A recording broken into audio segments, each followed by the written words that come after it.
Okay, thank you. It was really interesting topic in here, and two of the last presenters talked really relevant issues because, for example, this open science has been one of the issues we have discussed a lot with the higher education institutions lately. It's one of the objects we are trying to enhance in our higher education systems and higher education institutions, and we actually discussed quite recently about this issue among the other issues in our performance agreement negotiations, and I couldn't agree more than that open is not enough. It has to be also this kind of usable and reliable data when we are making things available. But this is my presentation is about our usage of this kind of different data in our funding model, core funding model of the universities in Finland. So a few principles first about our core funding model.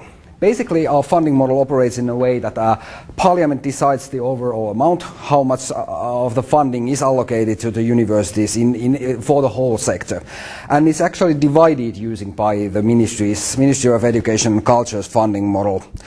Our core funding model comprises somewhere around 2/3 of the university's funding on average. It of course varies a lot between different universities.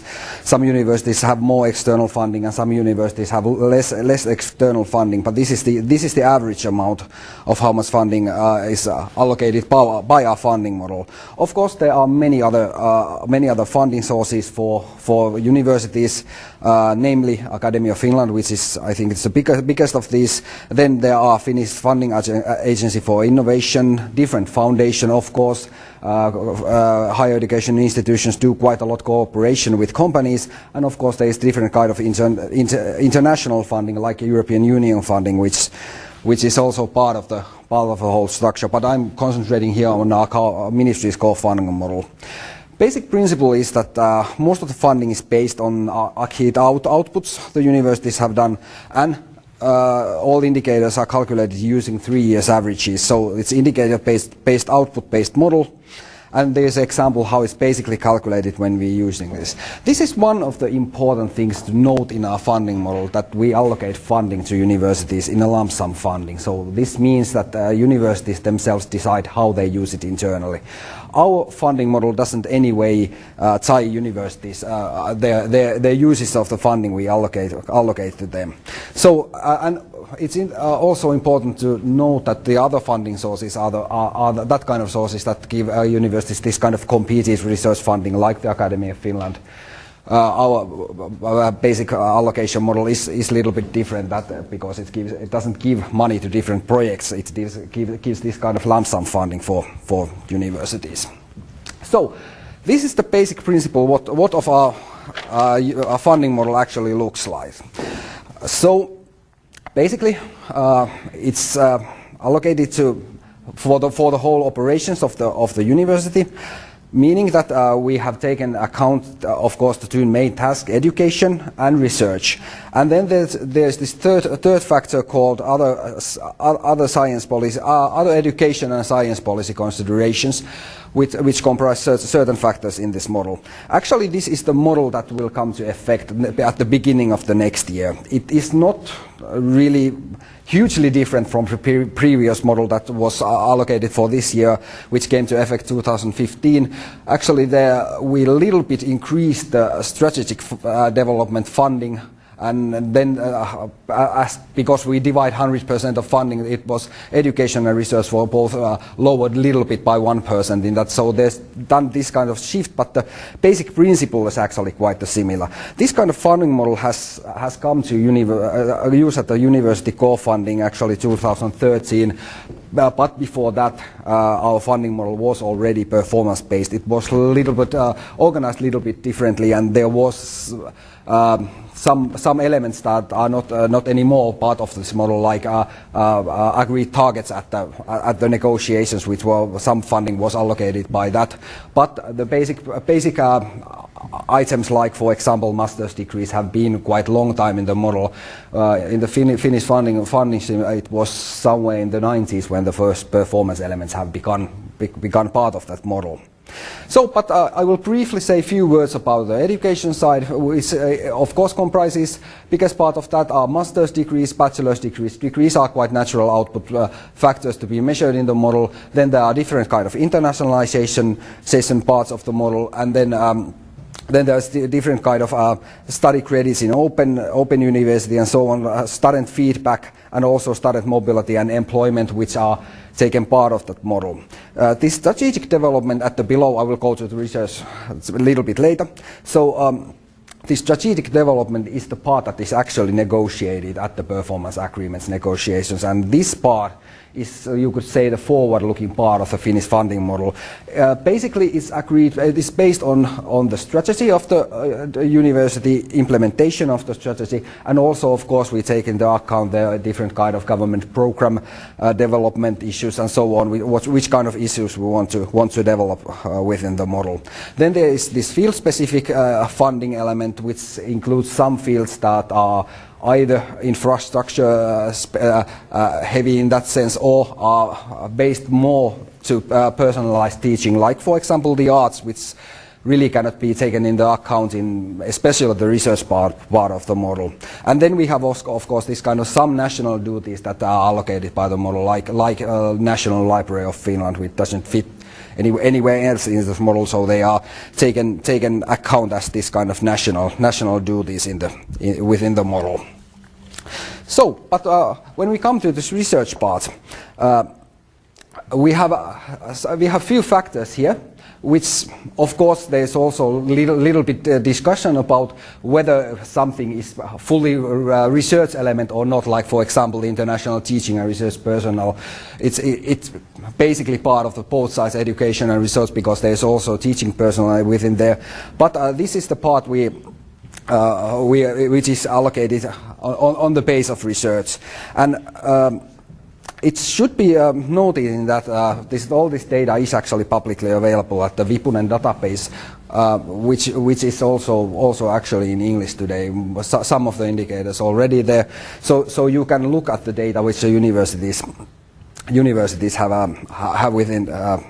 there, and also the importance of the data reliability, which is of course one of the key issues why these indicators were selected to be part of this research funding. It's actually in a kind of way it limits the choice of the indicators we can use in this, because we must have data on all the, for example, from all the fields of education. We don't divide money to the different fields of education, so it's basically everything is calculated within the university level within this model. So, and of course everything has to be in that sense transparent, that everybody can basically calculate and anticipate their funding, and it requires certain simplicity within the funding model. So the basic principle actually when it comes to the PhD degrees, which is of course quite natural part of the funding model for universities. It's 9% of the whole model, and this means approximately 140 million euros divided between all the universities when we calculate the funding. So it's a number of PhD degrees awarded to the agreed target, which is basically quite simple way of calculating it, and this agreed target is agreed at the performance negotiations with each universities, which is university and the Ministry of Education. We last spring had negotiations with the universities, so these targets have been now agreed to the next 4 years, beginning of 2017. We use four-year agreement periods with our funding model.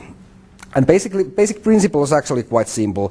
If one university has awarded 180 degrees and the whole sector's output is 1,800 degrees, that means that that university would get 10% out of this 140 million, provided if it's not above the target. So this is the basic principle. These are not actually detailed real figures, but this is to show the principle how this operates, this model. So So actually, we did a small change within this factor when the model was changed last time. We actually removed one factor there, which was foreign PhD degrees, because we saw that it actually would be useful today to allocate the funding for PhDs. Similarly to universities, regardless of the PhDs, regardless of the graduates' origins, actually. So there was a minor change within the model during that, which will take effect on the beginning of the next year. So the other factor in this is internal teaching and research personnel, which is a small factor within the model, but we have seen it important that it would give universities this kind of incentives to also for hiring and getting staff, also best experts from abroad. Also, one of the issues in the Finnish higher education system, compared to many countries, have been quite many years that there is a clear need for more internationalization, which have actually improved quite a lot during the last years. But we still seen it's important to have this kind of incentives also within our funding models. So. Then we have the scientific publications within our model, which is the largest part of the research side of our funding model.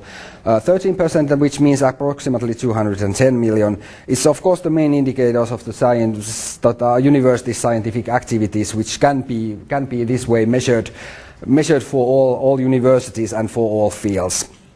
So. Basically, this is main emphasis within this part is actually for the referred scientific publications, which includes articles, monographs, conference proceedings, and it's calculated actually today using forum rating made by Federation of Finnish Learned Societies. This means actually that this rating is maintained and updated by university community. They have more than 20 different panels that are going through the different publication channels, basically, and this is based on the publication channel how it is allocated. So there is this kind of quality element within the funding models when it's regarding the publications. So we basically have here the three levels classifications within these levels. So one, this kind of basic, 2 leading, and also 3 top publications. And if I remember it correctly, it's somewhere about 20% of the publications can be on level 2, and out of those only it might have been 25% can be at the top level publications. So it's limited how many of this kind of publications can have within the different fields of science in these publications ratings. So, and then there's also some ratings that are not actually received level 1 rating, which are marked as 0, so they are also taken into account. And the basic principle is that the higher the rating, the greater is the coefficient when we calculate the publication in the funding calculation. You can see basically the coefficients in here, the factors within here. So basically this top level publication would give as much funding as the 4 level 1 publications within the model. So basically this is the main idea of this is that we of course would like to have this kind of emphasis on the most top level publications also, and they are rewarded within the Finnish universities funding model. Then we have this, this is actually quite small, it's only coefficient is 0.1, but we felt it is really important to have also this kind of non-referred articles like books and conference, non-referred conference proceedings, different kind of professional publications and publications intended for general publics to be included within this model. So this is also to incentive for universities to basically to publicate this kind of you could say societal impact type of publications also, and they are included within this funding model. So then the last part of what we have within our funding model is this are these competed research funding part. This means actually that is based on the research and development funding that universities have obtained from competed sources, and this way we give incentives for universities also within the funding model to get external funding from different sources. So it's also rewarded within the funding model, and it's important to remember also within this that universities can of course use their funding to whatever activities they like, because it's awarded within the lump sum funding through the universities. It's not meant for these projects which have actually got the funding from the outside sources. But it comprises two parts. One part is internationally competed research funding, which is 3% of this, which means that it's included competed EU funding. We do not include structural funds because they are targeted for certain areas, so it's not basically available within the similar level for all universities. And then there are some foreign funds and foundations which are calculated in these international organizations, and also other international funding which are might be some different organizations giving international funding. So it's part of the model. And then there is this other part which is nationally competed research funding and corporate funding, which is 6% out of the funding model. So this means all the Academy of Finland funding, the guest funding, and also within this part there are domestic and foreign companies. It's actually sometimes a little bit difficult to make the division which is domestic and foreign companies, so they are part of the same source within our model. So basically this is actually the research side, how our funding is allocated within our funding model. So actually I would be happy to answer any questions you should have one. So thank you, Tomi. Yes, I have lots of questions, but let me the audience, you guys, the opportunity. I don't know. Okay, so any questions to Tomi? Yes, Ella. Hello, Ella Bingham from Aalto University. So did I understand correctly that the openness activities would be part of the strategic negotiation part and funded through that? Yeah, there is no that kind of specific element for the openness factors. We actually discussed when we developed this model quite a long time when we're developing these scientific publications, but it's not.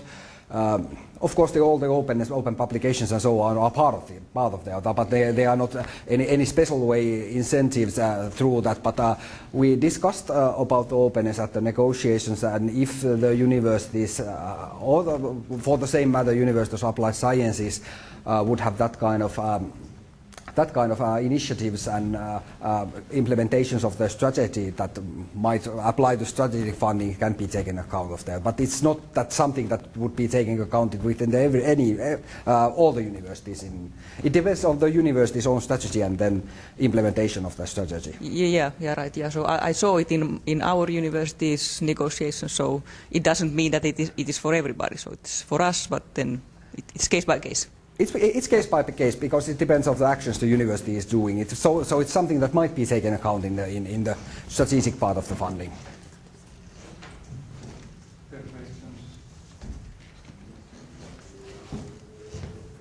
I'm not sure whether this is working, actually. Is it? It is, okay. I'm Helena Laaksonen from the Social Science Data Archive in Finland. And I would like to ask whether you have been discussing adding the open data sets to your calculations the same way as the research publications are.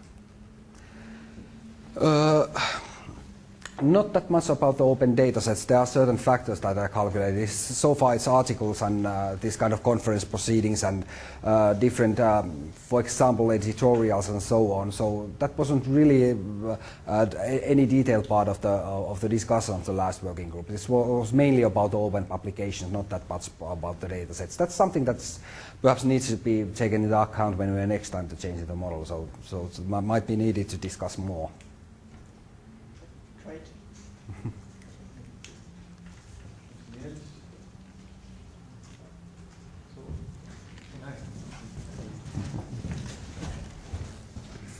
I mean, maybe just elaborate on these national questions that were somehow to be expected. So, because this open data and open research, open science movement is now so high on the kind of the strategic agenda that the EU and also nationally, I think one might consider somehow in including some elements of this in the funding model, because the universities, as you know, so they tend to do kind of the things that the ministry funds, and so this would be a kind of a powerful carrot to kind of to attract the universities in this direction. I would actually like to ask also you, I mean, okay, so if you want... Yes. I might comment on that because it was actually, it's something that of course need to be discussed in the future when it comes to the data sets and so on, the openness. It's as I said in the beginning, it has been one of the issues that we have been talking quite a lot, and we want really to put forward the openness of open publication and so on.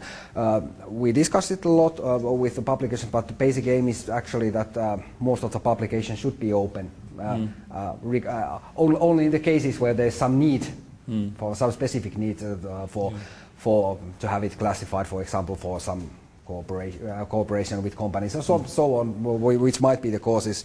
So any other cases, they should be open. But also, it's important to remember that this funding model is not everything in that sense. For example, Academy of Finland has included some elements regarding the openness in their research funding requirements, basically. So this is not the only way, and not the only funding element when it comes to the enhancing the openness in research activities. Yeah. I just feel if you really want to push the university to jump, so then it is. But I was actually curious. So people from the other Nordic countries. So do you know if there are there elements of somehow promoting this open research in your national kind of agencies? So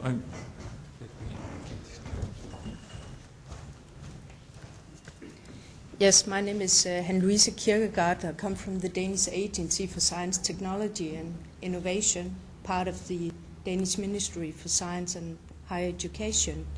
And my answer is that we don't have any indicators in our funding models promoting open science. But I agree that it's a strong instrument if we wanted to promote it more. But we have policies, and but as you have the open science policy, we have an open access policy in Denmark, but no, not yet. Okay. So, do you want to still comment on this? Well, perhaps that might be useful to say that it's also really important to remember that when we are adding something to this model, it has to be really reliable and something that all universities and all the fields of education can use. So otherwise it would be biased to do different fields of science or different universities. So that kind of issues also need to be taken in consideration. But for example, these open data sets and are something that needs to be thought in the future also. Yeah, of course. So let's thank Tomi again. Thank you.